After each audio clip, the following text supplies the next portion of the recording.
Today, we're going to pull back the curtain on something pretty unsettling, this idea of a digital kill zone, and we're going to explore why your savings might be sitting right in the middle of it.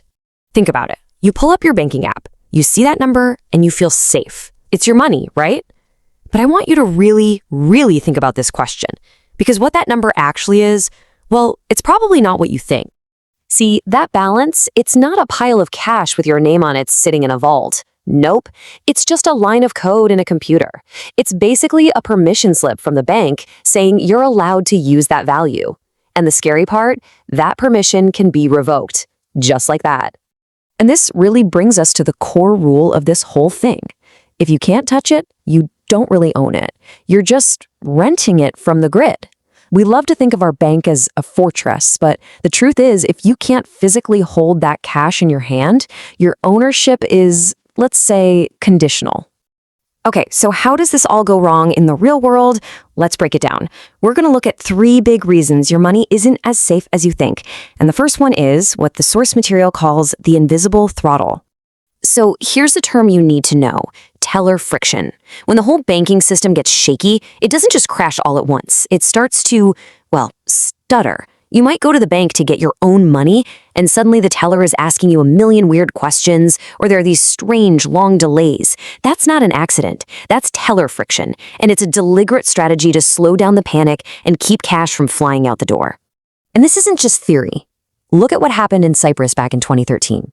For nearly a year, people noticed these little warning signs, more and more teller friction. Then, bam, the system just froze solid for 12 days. And when it finally came back on, people woke up to find that up to half of their savings had been, poof, converted into stock in a bank that was already sinking. The real takeaway here is that the emergency brake was pulled long before they ever announced a bank holiday. All right, that brings us to reason number 2, and this one is a big one. It's not just about whether you can get your hands on your money, it's about whether that money is even worth anything when the digital system itself starts to crumble. This is what I'm talking about. On the screen, it says you have $5,000. Great, but in a real crisis, say the power is out, the internet is down, what's that number actually worth? The truth is, it's a big, fat question mark. Because that number only has value if the person you're trying to buy from believes they'll actually get the money. If they don't, it's worthless. And again, this has happened. We saw this play out in Lebanon, in Greece. As soon as people lost faith that the digital transactions would go through, what happened? Merchants just stopped selling. They shut their doors. Why would they trade real goods for a digital promise that might be worthless tomorrow? All of a sudden, your debit card is no better than a useless piece of plastic. The source material puts it perfectly, and I think this really hits home. In the first 72 hours of a collapse, your bank balance is nothing more than an expensive paperweight. Think about that. In those first critical days, the person who has a few extra packs of batteries or some antibiotics, they are the ones with the real currency. Your digital dollars, cut off from the network, are completely useless. Okay, so we've talked about the system stuttering, and we've talked about it freezing. But this third reason, this one's different. This isn't about failure.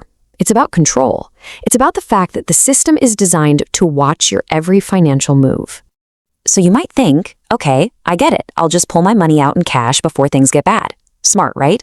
Well, the system is way ahead of you.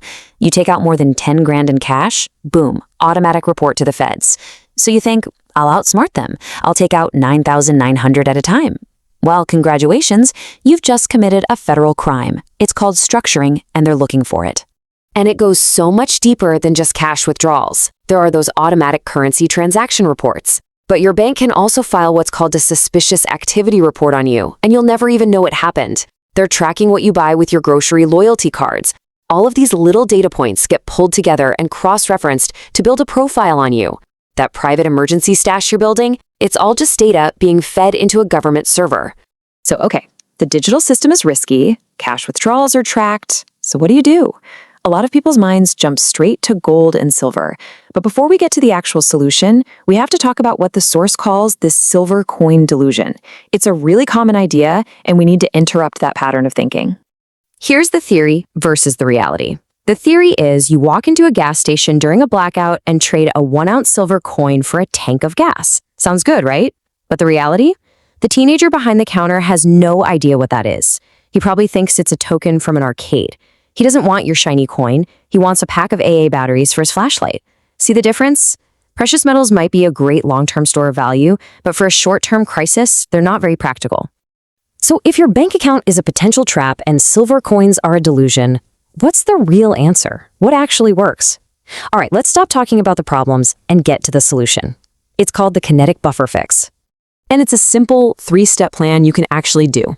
Step 1, get a buffer of physical cash, real paper money, in small bills, stored somewhere safe, outside the banking system. Step 2, you need to know your limits. I mean your real ATM and wire transfer limits. Call your bank, find out what they are today, and then check them again every 90 days, because banks can and do lower them without a big announcement. And step 3, and this is the most important part, start converting a piece of that digital wealth into real, tangible stuff, survival infrastructure. So what does tangible infrastructure even mean? Well, think of them as parallel currencies. These are things that have real, undeniable value no matter what's happening with the banks or the economy. We're talking about things like water filters, medical supplies, hygiene products, even heirloom seeds. These are physical items you can hold in your hand. This is a form of wealth that you truly 100% own. All right, we've gone through a lot here. We started with the shaky foundation of our digital money and walked all the way through to a solid, actionable plan. So now it's time for your homework.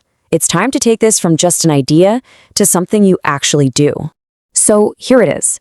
I want you to ask yourself this one final question. If the power grid where you live went down for just 10 days, no internet, no ATMs, no credit card machines, what percentage of your total savings could you actually access and spend to feed your family? Be really honest. That number, whatever it is, that's your real level of preparedness. And knowing that number is the very first step to building real, lasting financial security.